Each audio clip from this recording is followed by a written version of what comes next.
Hai Sivitas Akademika, Om Swastiastu, salam sejahtera bagi kita semua. Balik lagi nih di podcast Obesitas, obrolan seputar fakultas.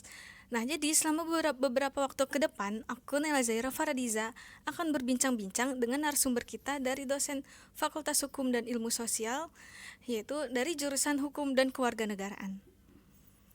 Sebelumnya, selamat datang Ibu di podcast kami obrolan seputar Fakultas Obesitas. Hari ini kita akan membahas mengenai riset, inovasi, dan tantangan yang dihadapi oleh mahasiswa dan dosen dalam publikasi karya ilmiah di Fakultas Hukum dan Ilmu Sosial Universitas Pendidikan Ganesha. Nah, sekarang di sebelah saya sudah ada seorang dosen tercinta dari kita FIS, yaitu Niputu Ega Pawarti, SHMH. Selamat datang Ibu di podcast kami. Oke, selamat datang, Bi. Sebelumnya Ibu bisa menceritakan tidak sedikit mengenai latar belakang Ibu sebagai alumni FIS dan sekarang mengajar kembali menjadi dosen di sini. Oke, sebelumnya terima kasih ya kepada DPM kalian mengundang saya untuk menjadi salah satu narasumber di podcast ini. Jadi mungkin dimulai dari saya menjadi mahasiswa, Dek. Jadi pada tahun 2015 saya memutuskan untuk melakukan studi di program studi ilmu hukum. Jadi saya merupakan angkatan kedua di program studi ilmu hukum.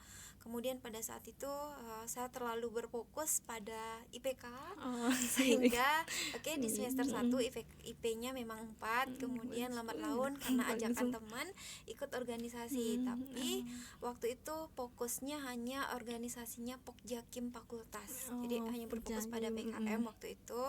Dulu ada yang namanya Pokjakim Fakultas, mungkin sekarang udah tidak ada. Sekarang udah nggak ada, iya. Terus efektifnya itu ketika memang ada mahasiswa baru, nanti ada ospek di tingkat fakultas, itu nanti kita akan menseleksi berkaitan dengan PKM. Kemudian ikut juga lomba PHBD waktu itu, salah satu anggota PHBD. Kemudian ikut PHBD itu program PHBD, program Hibah Bina Desa. Jadi kalau sekarang kan ada PPK Ormawa kan. Jadi sebagai gantinya kalian tidak akan menjalani KKN. Nah, pada saat itu ada namanya program PHBD. Jadi ketika memang kita lolos untuk didanai oleh kementerian, sebagai gantinya kita mendapatkan nilai A, kemudian tidak diwajibkan untuk ikut KKN gitu. Jadi waktu itu tidak tidak diwajibkan ikut KKN. Ya, Kalau karena sekarang itu mungkin sebagai reward lah yang diberikan oleh universitas. Habis itu sempat juga ikut lomba pembuatan naskah akademik tentang MPR, tapi nggak lolos 10 besar. Itu bertim. PHBD-nya juga bertim. Kemudian di tahun 2019 saya lulus bulan Maret, kemudian lanjut ke Udayana untuk menempuh program studi S2.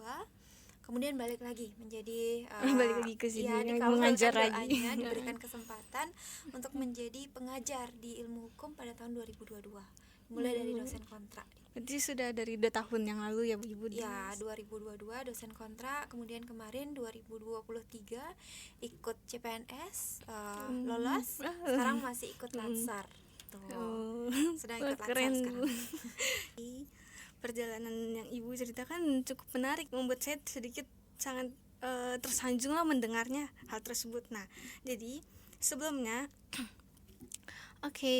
setelah Ibu mengajar di lingkungan FIS ini, ada gak sih kayak perbedaan yang signifikan yang Ibu rasakan saat Ibu menjadi mahasiswa dan sekarang setelah menjadi dosen yang mengajar di lingkungan FIS lagi tersebut? Jadi perbedaannya sangat terasa sekali ya waktu jadi mahasiswa sama jadi dosen, kita memiliki perspektif yang berbeda sekarang. Jadi dulu mungkin belum ada yang namanya cek plagiat ataupun Turnitin. Jadi ketika kita membuat suatu skripsi, kemudian nanti dari skripsi itu akan diterbitkan sebuah artikel jurnal. Kemudian belum ada yang namanya sistem plagiat. Kalau sekarang kan mungkin sudah ada cek Turnitin. Jadi mahasiswa juga lebih berhati-hati dalam mengutip gitu.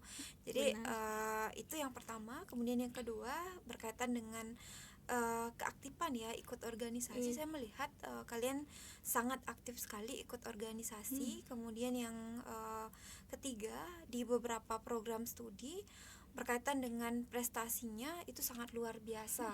Kemudian ikut prestasi lomba-lomba secara lokal, nasional ataupun internasional. Jadi kalau dulu mungkin prestasi ataupun lomba yang diikuti masih di tingkat lokal sama nasional, kalau sekarang udah sampai ke internasional. Ya semoga ajang-ajang seperti ini diikuti oleh semua mahasiswa ataupun semua prodi di FIS itu sih. Oh iya, Untuk jadi semua membuka pintu yang lain buat mengikuti lomba dari Iya. ke internasional juga. Iya.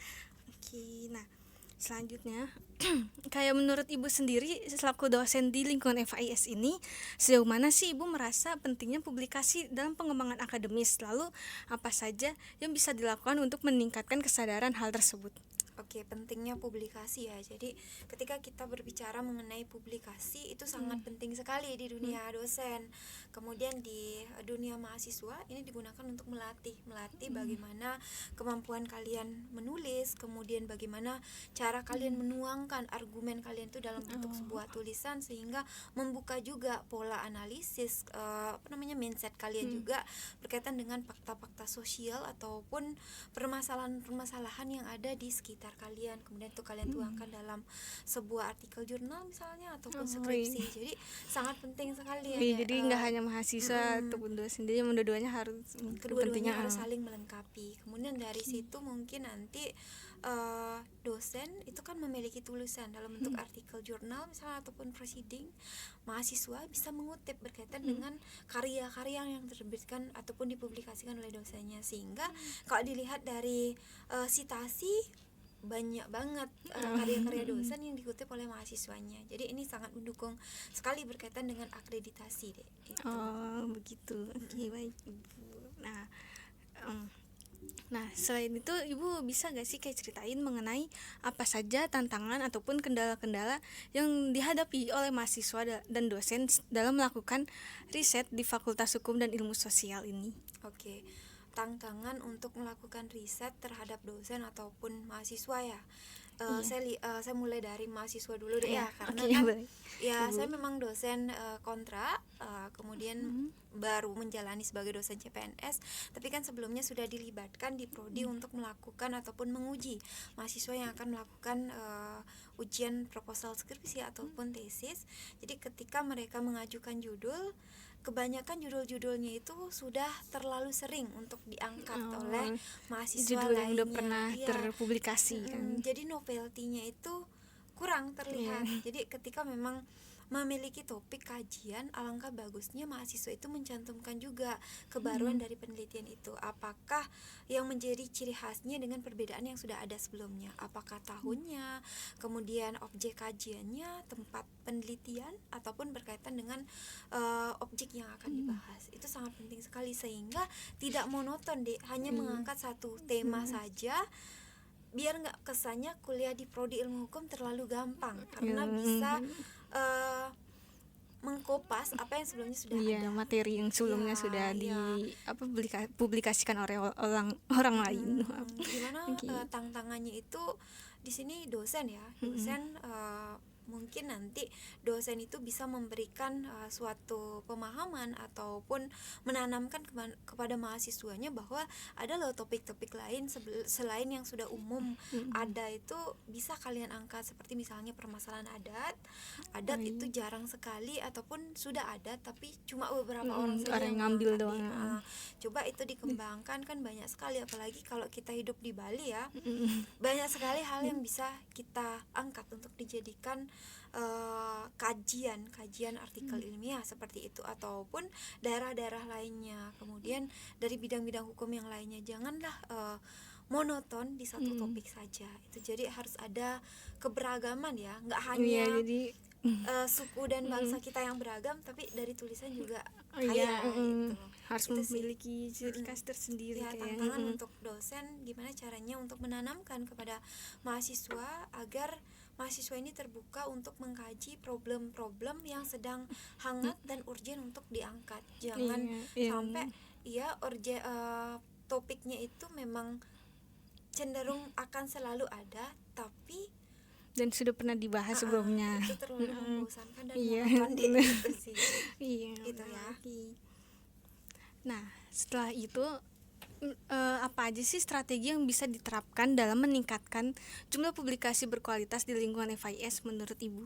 Oke, jadi apa saja strategi yang bisa dilakukan untuk meningkatkan jumlah publikasi? Mungkin bisa dimulai dari fakultas ya. Iya. Fakultas kalau sekarang sudah mulai bergerak deh ya. Bahkan dari dulu sih sudah bergerak berkaitan dengan seminar internasional. Bahkan sekarang sudah mulai nanti dilaksanakan di hari Jumat tanggal 16 minggu depan kalau nggak salah, itu ada seminar internasionalnya. Jadi mahasiswa dosen yang ada di Fakultas Hukum dan Ilmu Sosial itu diberikan suatu wadah untuk menyerahkan karyanya, karyanya untuk diterbitkan menjadi proceeding ataupun artikel Sinta 2 seperti itu. Kemudian itu kan dari segi fakultas. Kemudian jurusan, itu di jurusan juga ada yang namanya seminar nasional. Kalau di hukum itu ada yang namanya dulu Senacila ya. Oh iya, gue pernah ikut itu. Ya, itu nanti bisa dituangkan ide-ide kalian dalam hal menulis artikel ataupun proceeding di Senacila itu deh. Ataupun ketika memang ada pilihan untuk membuat book chapter itu bisa juga menjadi suatu wadah. Nah, yang sekarang sedang digagas itu kan bagaimana keterlibatan mahasiswa untuk menulis ataupun mempublish karya-karya ilmiahnya, kemudian itu dikombinasikan dengan proker kalian di organisasi gitu. Jadi di satu sisi untuk meningkatkan SIMKAD MAWA, di satu sisi juga untuk meningkatkan IKU fakultas itu. Jadi nanti semoga ormawa-ormawa baik DPM, BEM atau HMJ sebagai tingkat terkecil lah di fakultas bisa memberikan suatu ruang agar ada tulisan apakah ini bentuknya esai, PKM ataupun dalam bentuk artikel ilmiah seperti itu. Jadi dimulai dari ormawa ya, ormawa, jurusan dan juga fakultas itu sih. Jadi hal tersebut untuk meningkatkan apa ya bilangnya, kayak meningkatkan buat fakultas kedepannya lebih baik lah kayak jadi lebih berkualitas ya. IKU dan juga SIMKAD MAWA. Jadi ketika memang mahasiswa memiliki prestasi, itu kan ada penguploadan di SIMKAD MAWA yang bisa diakses oleh masing-masing mahasiswa. Kemudian ada prestasi mandiri dan juga prestasi rekognisi deh. Jadi ketika memang kalian di Ormawa, DPM membuat seminar nasional, jadi yang diakui di SIMKAD MAWA itu adalah kegiatan-kegiatan yang sifatnya nasional. Itu bisa diklaim oleh ketua panitianya yang memasukkan kegiatan itu, nanti itu akan diakui oleh tim dari SIMKAD MAWA. Begitu.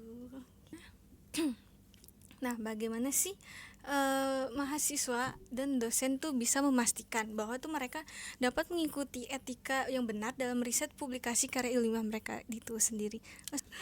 Oke, bagaimana dosen dan juga mahasiswa dapat mengikuti etika yang benar dalam riset seperti itu. Jadi ini sangat penting sekali ya, etika dalam melakukan riset itu kan akan mendukung ataupun akan melahirkan suatu karya-karya yang memang sesuai dengan kaidahnya ketika memang dosen mengajarkan di dalam metode penelitian di hukum sendiri. Kalau kita bercermin pada kurikulum yang sekarang itu kan nggak lagi diterapkan metode penelitian di semester 3 adik-adik, sehingga nanti ketika ingin menyusun suatu proposal skripsi pikirannya masih fresh. Kemudian bagaimana teknik mengutip, jadi berbeda kan antara mengutip di penulisan di metode penelitian hukum dengan metode penelitian yang lainnya, itu berbeda sekali. Jadi di hukum kita mengenal yang namanya catatan kaki atau footnote, sedangkan di Undiksa umumnya menggunakan body note ataupun catatan tubuh. Jadi harus ditanamkan terlebih dahulu oleh dosen pengampu dari mata kuliah itu metode penelitian, gimana cara mengutip yang baik dan benar, bagaimana cara mengutip secara langsung dan bagaimana mengutip secara tidak langsung, kemudian gimana cara mengatur spasi kalau kita menggunakan teknik pengutipan secara langsung. Itu harus ditekankan sehingga jangan sampai nanti mahasiswanya hanya sekedar mengutip tapi dia tidak tahu ini kutipan langsung atau kutipan tidak langsung, sehingga itu akan mempengaruhi spasi juga deh. Jadi sangat penting untuk ditanamkan di mata kuliah metode penelitian ya. Kemudian diberikan suatu pemahaman bahwa memang berbeda antara penelitian yang ada di Fakultas Hukum dan Ilmu Sosial, antara prodi ilmu hukum dengan prodi-prodi yang lainnya. Hal yang lainnya kan menggunakan statistik ya. Kita di ilmu hukum tidak menggunakan statistik seperti itu. Bahkan di metode penelitian kita tidak mendapatkan materi terkait dengan statistik. Jadi materi ataupun etika dalam melakukan riset itu harus ditanamkan benar-benar di mata kuliah metode penelitian, selain juga mata kuliah yang lainnya ya, itu sih. Begitu. Jadi oke. Nah, selain itu karena kita sudah membahas tadi masalah metode, nah lanjut kita kayak mau menanyain kayak kendala apa aja sih yang sering dihadapi oleh mahasiswa dalam melakukan proses pengumpulan data dan analisis data hukum itu. Oke, jadi di sini kan gimana sih kendala mahasiswa berkaitan dengan pengolahan dan analisis bahan hukum. Pengolahan dulu deh ya. Pengolahan, sebelum pengolahan kan pencarian data dulu. Kebanyakan data-data yang yang mereka cari itu topiknya tadi kan monoton, sehingga cenderung sama. Kemudian mereka ada beberapa mahasiswa, nggak semua sih, ada mahasiswa yang kopas berkaitan dengan apa yang sudah ada di perpustakaan itu digunakan lagi, sehingga tidak tidak asli lah hasil analisisnya. Kemudian mahasiswa hukum itu harus benar-benar diberikan suatu pemahaman bahwa berbeda antara pengolahan dalam data hukum dengan mahasiswa yang lainnya. Jadi di sini pengolahannya berkaitan dengan mereka tidak bisa ataupun belum bisa membedakan mana yang termasuk data primer dan juga data sekunder. Itu berkaitan dengan metode penelitian hukum empiris. Kemudian di metode penelitian hukum normatif, karena bahan hukum yang digunakan untuk menganalisis itu kan peraturan perundang-undangan. Jadi kadangkala mereka masih kesulitan ketika memang mengangkat metode objek kajian itu menggunakan analisis metode penelitian hukum empiris. Mereka bingung, boleh nggak kira-kira menggunakan tambahan dari pendapat hakim seperti itu. Jadi itu harus benar-benar dianalisis. Metode penelitiannya itu memang harus kuat kalau ingin mengangkat metode penelitian hukum normatif. Kalau empiris saya rasa sepanjang memang mahasiswa itu mengikuti dan juga memahami metode, mereka tidak akan kesulitan. Tapi kalau misalnya metode penelitian hukum normatif itu harus ditanamkan konsep, asas dan juga prinsip-prinsip hukum. Itu harus kuat sekali Adek. Karena kan berbicara penelitian hukum normatif itu ada 3 yang dibahas. Ada konflik norma, kemudian norma kosong, dan norma kabur. Sehingga kalau mereka tidak paham berkaitan dengan topik mana yang akan dibahas, konflik kah, sulit asas kah, bukan asas ya, konflik kah, atau kekaburan norma kah. Nanti kalau misalnya mereka tidak bisa mempertanggungjawabkan itu, mereka bisa terkecoh ketika memang melakukan pengolahan data itu sih.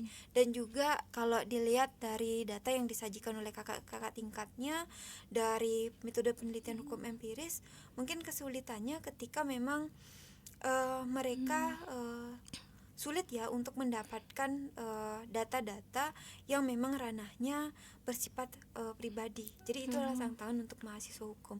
Tapi kalau memang datanya tersedia di direktorat putusan misalnya, atau direktori putusan misalnya, kemudian di kepolisian, di kejaksaan, nggak masalah sih. Cuma yang jadi kendala itu kapan kita menentukan waktu untuk melakukan wawancara dengan narasumber, itu biasanya. Begitu. Nah, setelah itu kan biasanya mahasiswa tuh ada kesulitan untuk melakukan karya ilmiah mereka. Nah, menurut pandangan Ibu, bagaimana sih cara Ibu tuh membantu agar mahasiswa itu dapat meningkatkan kualitas penulisan karya ilmiah mereka itu?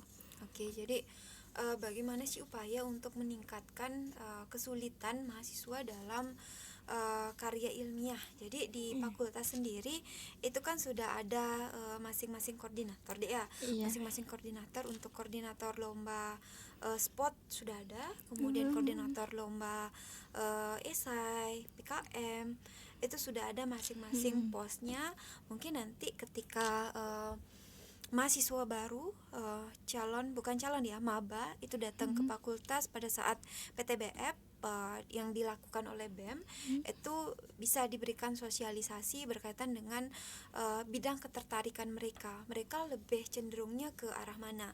Sport kah? Kemudian karya tulis atau seperti apa? Sehingga nanti bisa diarahkan. Kalau dulu di SMP, SMA kan ada ekstra ya. Ya, Mungkin ini ekstrakurikuler. semacam seperti itu, tapi dibuatkan seri yang berbeda. Mungkin melakukan pertemuan setiap minggu seperti itu untuk mengasah kemampuan mereka. Kemudian untuk yang tertarik di e-sport, coba berlahan untuk diajak melakukan ataupun membuat suatu karya tulis, karena hal-hal yang seperti ini akan membantu mereka dalam menunjang ketika nanti mereka menulis skripsi ataupun karya tulis yang lainnya ya, seperti proceeding ataupun artikel jurnal. Jadi sudah ada posnya, tinggal nanti mahasiswa dalam hal ini BEM mungkin ataupun HMJ bisa mengarahkan agar mahasiswa yang ada di FIS ini tahu kemana mereka harus melangkah ketika memang mereka mengalami jalan buntu. Sedang kesulitan ya, mengalami di karir. di semester gede baru Kepusingan, iya, kesulitan. kemana nih, topik apa yang Iya. akan saya ambil, sedangkan temannya sudah berlari, dia Iya. berjalan aja belum, masih merangkak, Masih itu kan bingung. jauh ketinggalan deh. Nah itu sih, udah ada posnya, tinggal nanti diarahkan lagi. Oh, oke. Nah, ngomong-ngomong selain itu, nah, bagaimana cara Ibu untuk membimbing mahasiswa dalam memilih topik penelitian yang relevan dan inovatif bagi mereka? Gitu. Oke, jadi bagaimana sih cara saya dalam memberikan ataupun meningkatkan ya topik-topik yang akan dibahas oleh mahasiswa agar tidak monoton seperti itu. Jadi pasti saya akan bertanya dulu, Apa yang dia tertarik tentang dengan hal apa? Ya, kalau yang selama ini terjadi, karena kan saya sendiri di waktu S1 ngambilnya konsentrasi pidana, kemudian S2-nya adat, sehingga sekarang di sini cenderung mengampu mata kuliah untuk konsentrasi pidana adat ya, untuk konsentrasi hukum pidana, kemudian diperbantukan untuk mengajar mata kuliah hukum pidana adat dan juga penitensier dan juga mata kuliah lainnya. Jadi pasti saya akan bertanya dulu, dan mahasiswa yang melakukan konsultasi, diskusi lah istilahnya, pasti yang dari pidana. Dari pidana saya bakal nanya dulu, kamu mau ngangkatnya tentang apa? Adatkah, pidana, dalam hal apa? Pembunuhan, pencurian, ataupun berkaitan dengan kekerasan seksual? Karena yang sekarang sedang marak terjadi ataupun yang sering diangkat oleh mahasiswa FIS, prodi ilmu hukum ya khususnya, itu adalah kekerasan seksual. Nah itu bosen deh monoton, coba itu Banyak dikembangkan. terjadi. Ya, apakah dengan mengangkat isu-isu seperti misalnya banyak sekali tindak kekerasan, boleh mengangkat berkaitan dengan kekerasan seksual, tapi cobalah Nggak lihat bawa hal ke yang lain. adat itu seperti apa itu. Kemudian setelah saya nanya berkaitan dengan ketertarikannya seperti apa, kemudian saya nanya, judul yang kamu bawa seperti apa? Sudah ada nggak judul sebelumnya? Oke, sudah ada judul, mungkin saya bakal lihat dulu. Oh, kira-kira dari judul ini masih menyebabkan keambiguan misalnya. Saya pasti bakal nanya tempat penelitiannya di mana. Kalau misalnya empiris, kemudian kalau normatif, ini norma yang bakal dikaji itu norma apa? Kemudian isu hukumnya bagaimana? Urgen nggak dia? Kemudian topik ini sudah pernah dibahas atau belum? Novelty-nya seperti apa? Jadi sehingga mahasiswa juga nggak asal mengangkat apa yang sudah ada, tapi nggak ada perbedaan ciri khasnya gitu. Kalau misalnya apa yang sudah dibuat oleh mahasiswa ini cenderung nggak ada novelty-nya, kemudian cenderung monoton dan nggak urgen juga untuk diangkat, saya pasti mengarahkan, coba deh cari topik lain lagi, biar lebih baik kamu susah di awal daripada kamu susah di jalan. Saya misalnya oke, saya setuju kamu angkat tentang judul ini, coba bimbingan dengan pembimbing. Oke, pembimbingnya ACC, bagus sih untuk di awal dia diberikan jalan tol deh, tapi pada saat menganalisis kan sudah selesai nih bimbingan, kemudian proposalan udah selesai, tapi pada saat analisis data mereka kesulitan dalam mencari data itu, ataupun kasusnya tidak ada. Karena kan kalau kita mengkaji berkaitan dengan penelitian hukum, kita berawal dari masalah deh, bukan kita yang mencari masalah. Bahaya kalau kita yang mencari masalah, apa yang harus kita selesaikan. Jadi harus ada masalah dulu untuk bisa kita masuk memberikan solusi Harus di bisa situ. kaji dulu masalah hal tersebut. Gitu. Jadi kalau udah ada masalah kan kita enak mau dibawa kemana nih, jalur litigasi kah, non litigasi seperti apa gitu. Sehingga di sini saya pasti selalu menekankan kepada mahasiswa, tolong susah di awal, perbanyak membaca, kemudian amati fakta sosial yang terjadi berkaitan dengan permasalahan-permasalahan hukum, kemudian analisis dengan dasolen seperti apa, kemudian analisis dasainya juga di dalam peraturan perundang-undangan. Nah, isu hukum sudah kamu temukan, novelty-nya seperti apa? Belum ada yang mengangkat. Oke, kaji itu datanya gimana, tersedia nggak? Kalau misalnya udah tersedia, oke, lanjut aja bimbingan ke pembimbing, nggak ada masalah. Itu tinggal kamu menuangkan dalam bentuk narasi dan juga sesuaikan dengan pengutipan yang sesuai dengan etika. Itu aja sih. Aman dah. Aman. Wow. Baru semester 3 sih, aku juga masih kurang. Oke, nggak apa-apa, kan sambil belajar. Iya, Ibu Angki. Habis itu lanjut lagi kayak menurut Ibu apa aja sih tantangan terbesar yang pernah Ibu hadapi dalam membimbing mahasiswa untuk menghasilkan karya ilmiah yang berkualitas bagi mereka? Gitu. Oke, tantangan terbesarnya ya. Jadi dari beberapa mahasiswa yang melakukan istilahnya kan saya penguji, sehabis saya menguji itu kan pasti mereka bimbingan kan untuk meminta ACC gitu. Jadi kadang-kala beberapa mahasiswa itu kurang mengecek berkaitan dengan keupdatean data ya, kebaruan dari data.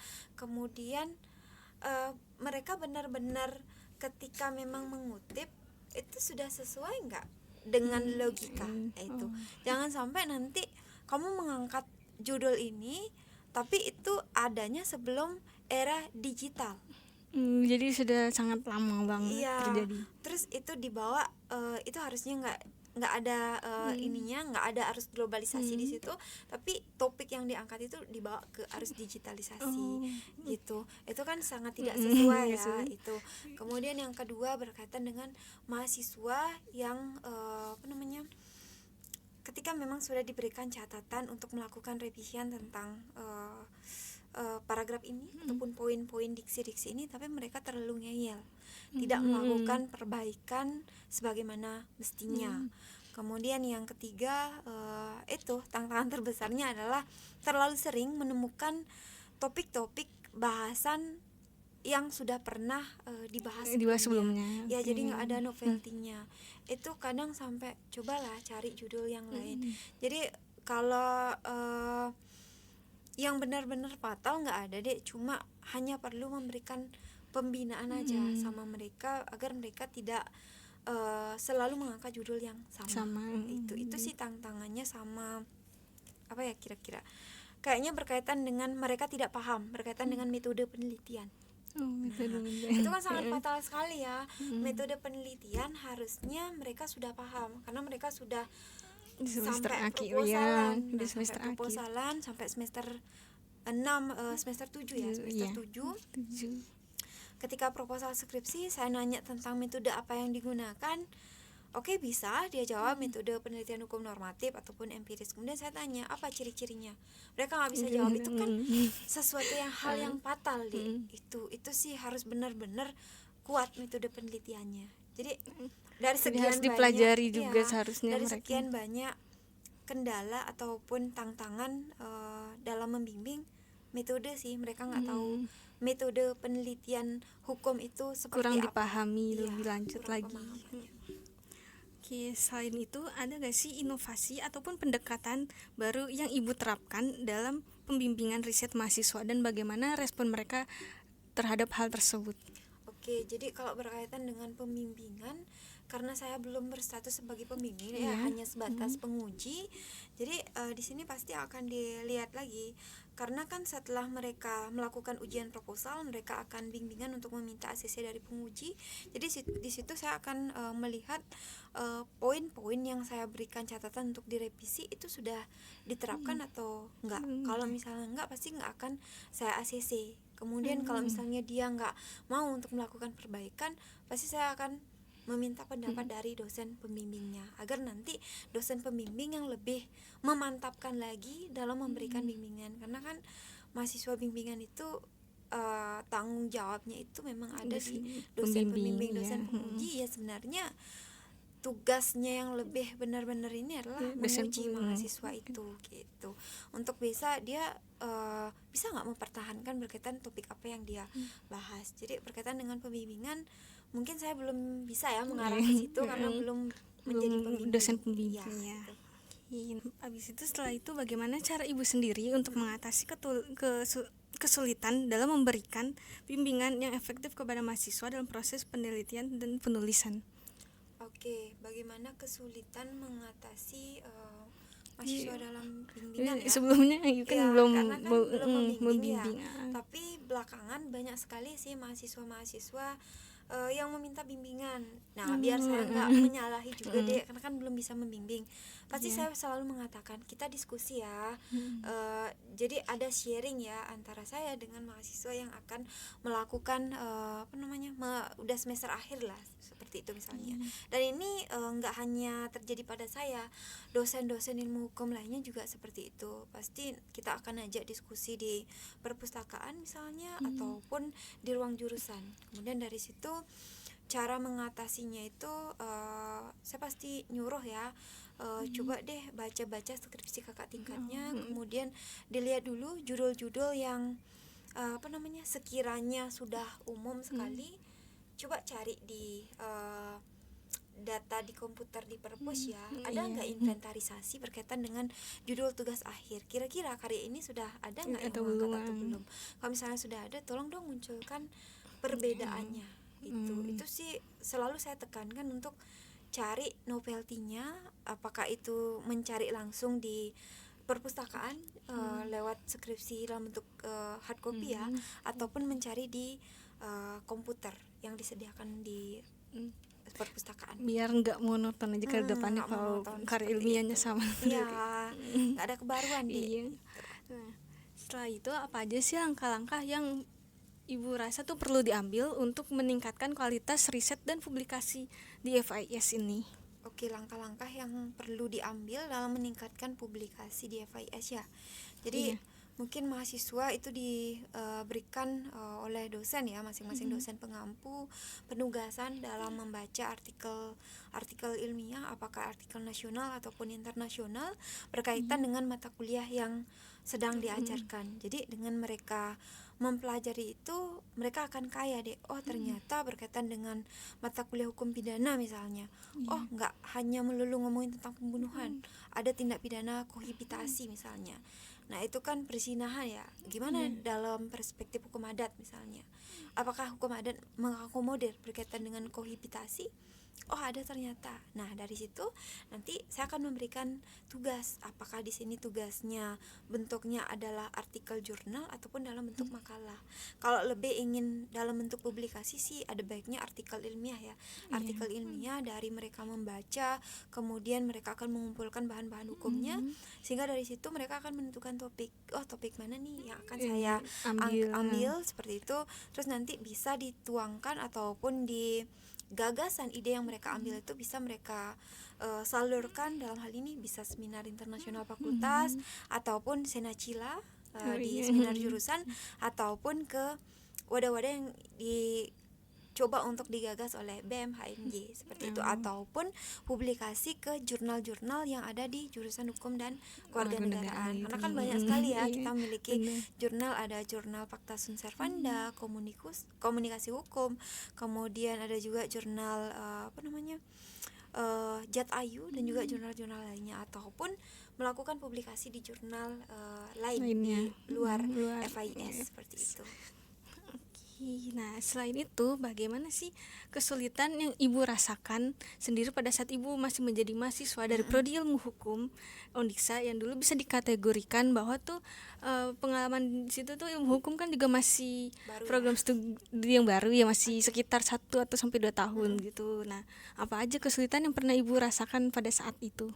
Oke, jadi di awal karena kan saya angkatan kedua deh ya, Iya. angkatan kedua, kemudian Angkatan baru. ya angkatan baru lah dibilang, tapi dibandingkan dengan angkatan pertama ya nggak ada apa-apanya Iya, nggak seperti ada. itu, karena kan angkatan pertama itu adalah Masih pondasi masih awal baru ya, pondasi banget. awal untuk melahirkan alumni dalam hal mendukung akreditasi, karena akreditasi tanpa ada alumni juga sulit Iya. gitu.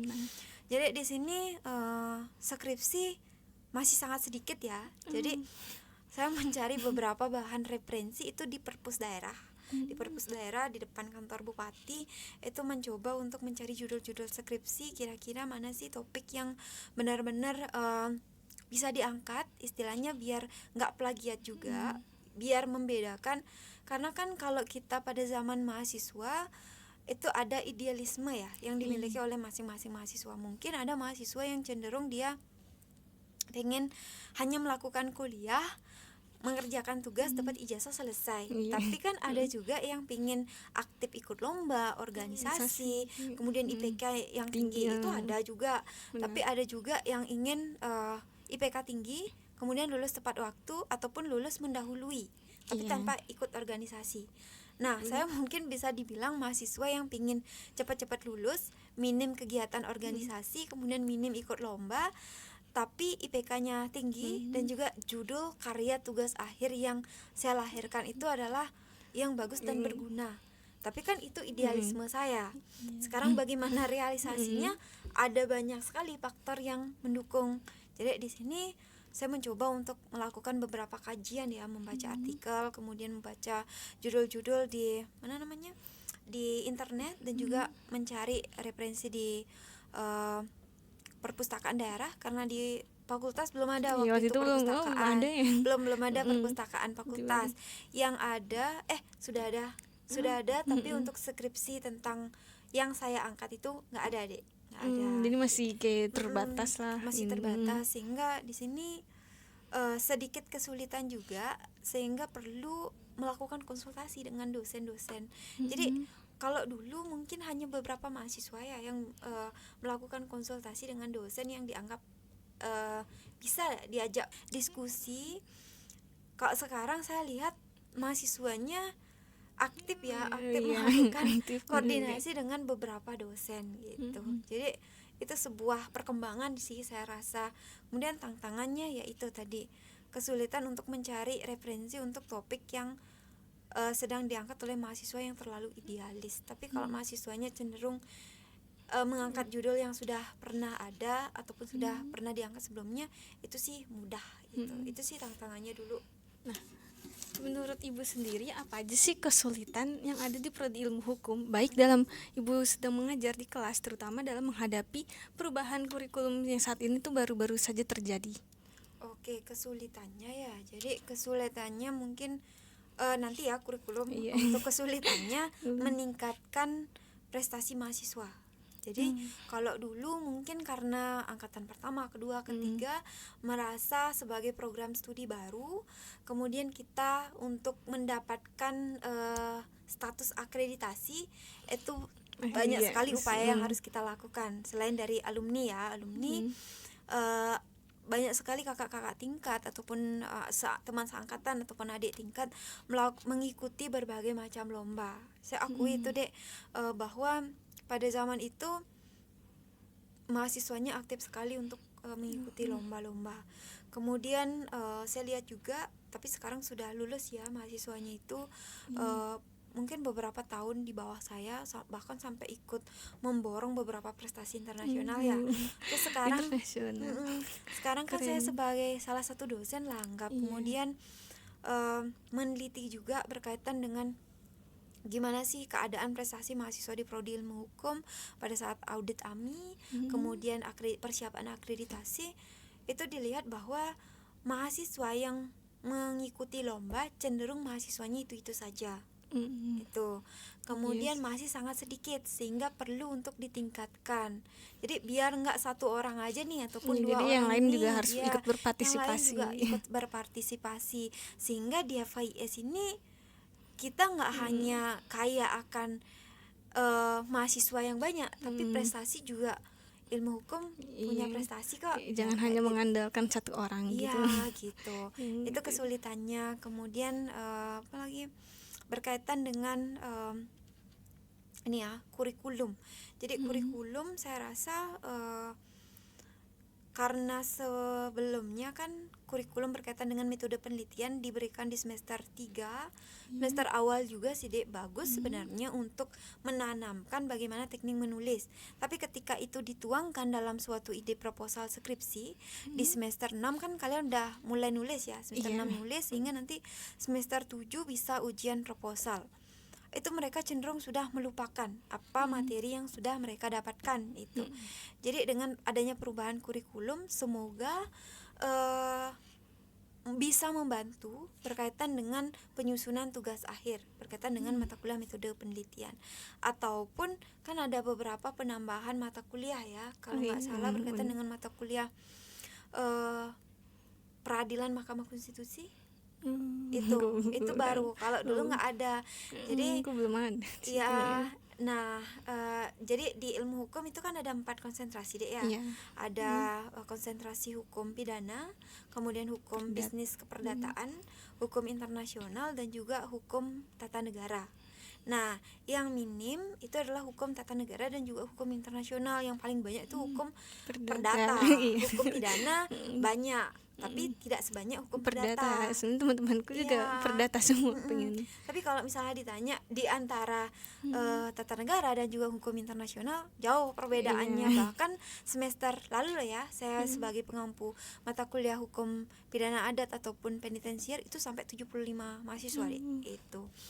Jadi diharapkan dengan adanya penambahan mata kuliah ya, dengan adanya perubahan kurikulum ini, itu kan membawa dampak juga ke mata kuliah yang ada di konsentrasi, sehingga nanti mungkin mahasiswa-mahasiswa yang sebelumnya tidak tertarik untuk mengambil peminatan ataupun konsentrasi hukum ketatanegaraan, dengan adanya penambahan ataupun perubahan kurikulum mereka lebih bersemangat ya, apakah itu masuk ke dalam peminatan hukum ketatanegaraan ataupun hukum internasional itu. Jadi nanti peminatan yang sepi peminat ini bisa Lebih banyak lagi lah mahasiswanya diharapkan. untuk datang seperti itu, sehingga otomatis publikasi yang dilahirkan juga beragam. Jadi ya kasusnya tuh nggak monoton. Nggak monoton. Jadi Gitu. perubahan kurikulum semoga nanti bisa membawa ke arah yang lebih baik, dan juga apa yang sebelumnya nggak didapatkan oleh mahasiswa ilmu hukum dari kurikulum yang lama itu bisa diperkaya dengan kurikulum yang saat ini gitu. Itu aja. Terima kasih Ibu. Nah, menurut Ibu untuk pesan kedepannya FIS untuk di masa yang depan nanti, ada gak kayak pesan hal tersebut buat kita sebagai mahasiswa juga? Untuk FIS kedepannya lebih baik lagi. Oke, untuk FIS ya. Iya. Oke, jadi nggak terfokus pada mahasiswa hukum. Jadi pesan saya semoga dengan adanya penataan tata kelola yang baru, kemudian perubahan kurikulum. Jadi sebelumnya kan perubahan kurikulum nggak hanya revitalisasi ya, bukan perubahan. Revitalisasi kurikulum itu tidak hanya berlaku di prodi ilmu hukum, tapi di semua prodi yang ada di Fakultas Hukum dan Ilmu Sosial. Semoga nanti dengan adanya revitalisasi kurikulum disesuaikan juga dengan kebutuhan di instansi seperti misalnya kejaksaan, pengadilan, ataupun di dunia usaha, ataupun institusi-institusi kependidikan, bisa menyerap apa yang sebelumnya menjadi kekurangan, sehingga hal ini bisa memperkaya juga kemampuan soft skill, hard skill, dan juga keterampilan lah yang dimiliki oleh SDM, sehingga nanti FIS bisa menghasilkan SDM yang memang benar-benar berkualitas dan juga bisa mendukung ya visi misi fakultas, visi misi yang dimiliki oleh Undiksa. Undiksa kan visinya adalah unggul di Asia berlandaskan falsafah Trita Karana di Asia tahun 2045.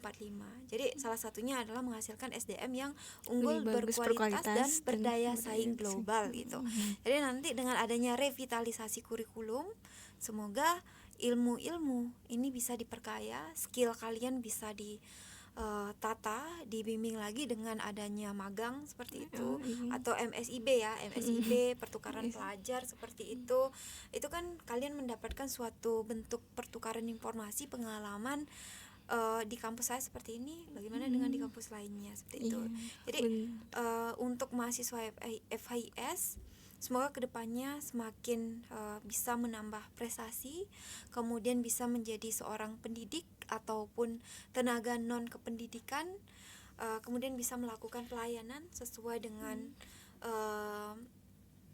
tugas dan fungsi ya. Ketika nanti kalian menjalani itu tidak hanya berfokus pada hasil, tapi berfokus juga pada usaha seperti itu.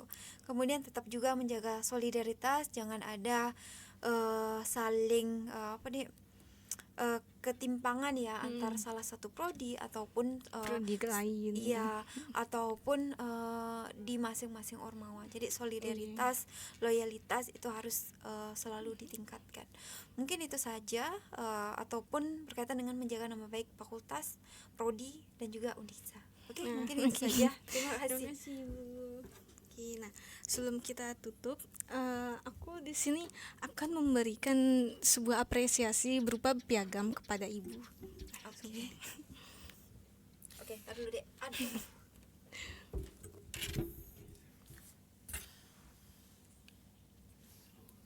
Apa berdiri aja?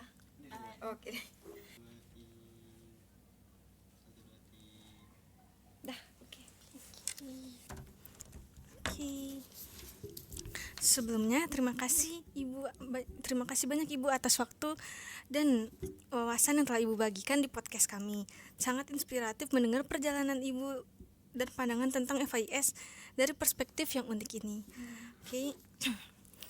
Sebelumnya tidak terasa ya waktunya, sudah agak lama nih kita ngobrol. Sebelumnya saya akan mengucapkan terima kasih kepada narasumber Ibu Ega yang sudah menyempatkan waktunya dan menerima ajakan kami untuk berbincang santai di podcast ini. Jadi sekian dari kami, saya tutup dengan para mansanti, Om Santi Santi Om. Selamat sore dan salam harmoni. Oke, salam Terima harmoni. kasih Bu. Oke, terima kasih Dek.